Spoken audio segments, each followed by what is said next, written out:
মার্কিন যুক্তরাষ্ট্রের ওয়াশিংটন ডিসিতে এক বিধ্বস্ত প্লেন ও হেলিকপ্টারের মর্মান্তিক সংঘর্ষে ৬৪ জন নিহত হয়েছেন।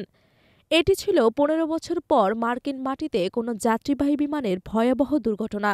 দুর্ঘটনার পর ব্ল্যাক বক্স উদ্ধার করা হলেও তদন্ত এখনও চলমান।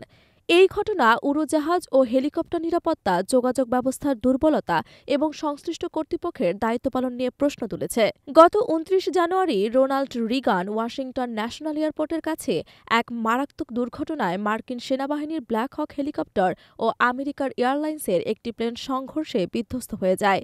দুর্ঘটনায় ৬৪ জনের প্রাণহানি ঘটে, যার মধ্যে ৬০ জন যাত্রী এবং ৪ জন ক্রু সদস্য ছিলেন।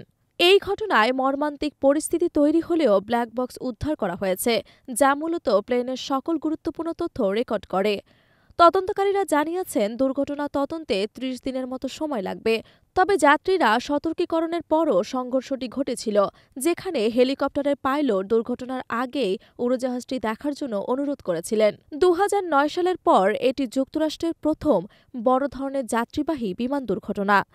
অতীতে ১৯৮২ সালের পটোম্যাক নদীতে অন্য একটি ভয়াবহ দুর্ঘটনা ঘটেছিল, যেখানে এয়ার ফ্লোরিডা ফ্লাইট ৯০ বিধ্বস্ত হয়ে ৭০ জন নিহত হয়।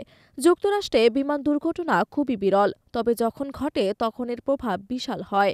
২০০৯ সালের পর যুক্তরাষ্ট্রে কোনো বড় ধরনের যাত্রীবাহী বিমান দুর্ঘটনা হয়নি, কিন্তু দুর্ঘটনাগুলোর পরবর্তী তদন্তের ফলাফল এবং নিরাপত্তা ব্যবস্থার উন্নতি ঘটেছে। তবু এই দুর্ঘটনাটি এক নতুন সতর্কতা সংকেত।